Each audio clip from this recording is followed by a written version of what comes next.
Hello and welcome to your frame by frame exercise here in week 3. What we're going to be doing here is basically a totally different way of animating. Everything we've done up to this point is using a symbol and then animating that symbol using a motion tween on the timeline. This is fundamentally a different way to animate, and it's basically a way to introduce a totally different, more sort of drawn animation on the stage that's going to allow us to sort of create very, very simple motion. Okay, this is commonly referred to as frame by frame animation. It's a little more labor intensive, but the idea is that later in the semester, and as you guys get sort of more complicated with your projects, you're going to potentially use this with something like a movie clip, and that'll make sense later. If you want to do something like make a car move across the stage, or have clouds move across, or a bird flying, or something like that. Okay. You hopefully have your frame by frame animation exercise PDF downloaded. I'm going to, as I often will here, sort of skip forward to step 4. We just created a new file here. And it says choose the brush tool. A little aside here, you might notice my toolbox looks a little bit different. What I've done is I've pulled this out, and you can just sort of roll over this line and you'll get those two little arrows.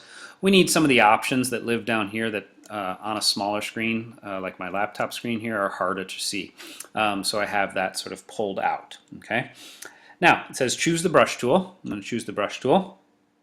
That's step 4. Step 5, set the stroke color to none and the fill color, the stroke color to none and the fill color to black. Okay. Stroke color is none, fill color is black. Next, step 6, choose a mid-sized brush at the bottom of the toolbox. This is where our sort of brush size lives. We can change the brush shape, we can change the brush size. I'm going to take this sort of third to smallest, simple little circle brush. Okay. Now, notice that we're doing this directly on the stage. It's not a symbol in the library. Later we might do some of this frame by frame animation in the library. But for now we're going to make a simple movie, and this simple movie is going to be a guy doing a jumping jack. Okay. So, step 7, draw a stick figure face and torso directly on the stage while leaving room for arms and legs. So I'm going to go sort of up here at the top. I'm going to draw my little head, 2 little eyes, little nose, and a little smile. This guy's having fun doing his jumping jacks. And a torso. It is a stick figure, so that is our torso. Okay. Now, before we sort of head into the next few steps, what I want to sort of lay out is the sort of concept here. The head and the torso in this sort of jumping jack scenario are the only things that aren't moving or changing.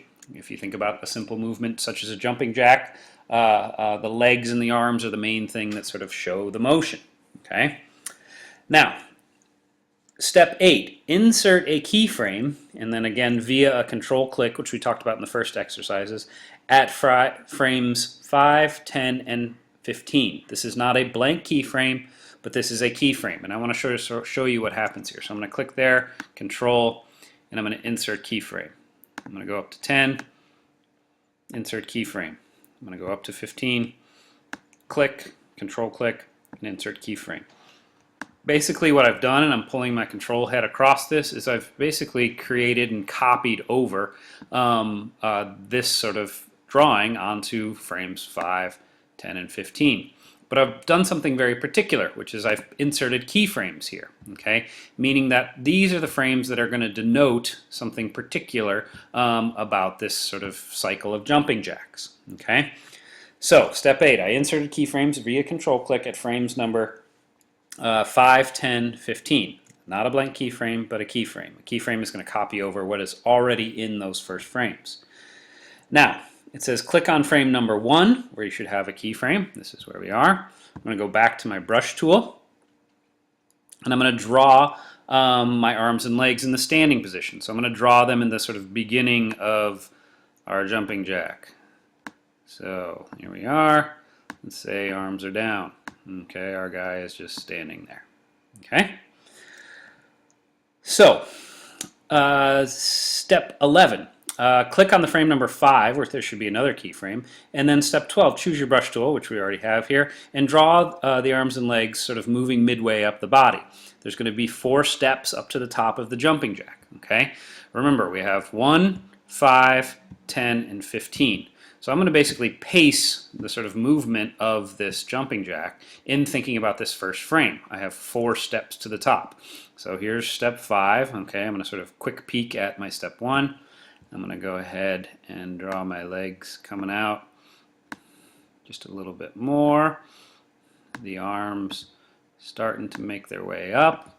And I can grab my playhead and I can sort of see, is that sort of making sense? I'm doing these quite quickly so you can sort of play with the fluidity of this and the size of it if you want. Now, step 13, repeat for frames 10 and 15, with frame 15 ending with the arms above the head and the legs outstretched. Okay, so I'm going to go up to frame 10. Let's say the legs are sort of coming out even further. The arms are almost on their way up. And again, my sort of legs and arms might not be perfect. Woo, going way out. And the arms way up. Okay, so I can grab the playhead and we can sort of see them sort of growing.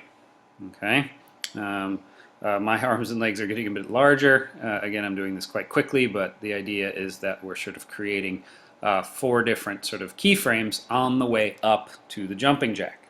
Now, a jumping jack goes up and then it comes down. So we're about halfway there. Okay.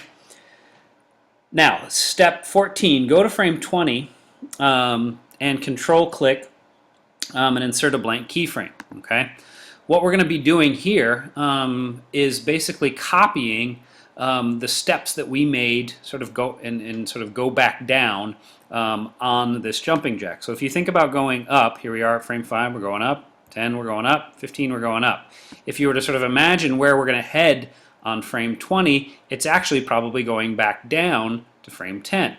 So instead of sort of drawing this over again, why not be efficient and basically copy and paste these other steps on our way down? Okay, so go to frame 20, control click and insert a blank keyframe. So I'm going to control click, okay, insert a blank keyframe. Okay, now it says click on frame 10. We're going back to the sort of on the way down, and we're going to edit select all. We're basically selecting that, and we're going to then edit copy. Now it says go to frame 20, which should make the stage appear blank. We don't have anything there. And we're going to learn this concept, and this concept is just a simple paste, but it's called paste in place. So we're going to go to edit paste in place. Paste in place means that you are pasting down in the same sort of XY axis, or in layman's terms, the same place on which you copied it from. So if I click to frame 10 and then click up to frame 20, you'll see that nothing moves. However, what I've done is added a sort of descent to my jumping jack. Okay. Step 14, or sorry, that should be step 19. Basically states to sort of do this again. Okay, so we're going to go to frame 25, click hold or control click, insert blank keyframe. We're going to go to step 5 or frame 5. We're going to select all. We're going to copy. We're going to go up to frame 25, and we're going to edit paste in place. Now, the idea behind this is that this is a loop. Flash, and I haven't sort of discussed this, but you've probably sort of noticed this, basically when it gets to the last frame in a movie, it's going to go back to the beginning. Okay, it's going to go sort of back to where it came. If we think about a jumping jack, and this is the reason I sort of choose a jumping jack, it's basically going to loop, and that's a good thing. Okay, so we're going to choose File, Save As. I'm going to my week 3, and I'm going to call this David Luke underscore frame by frame .fla. I'm going to save this, and let's take a look.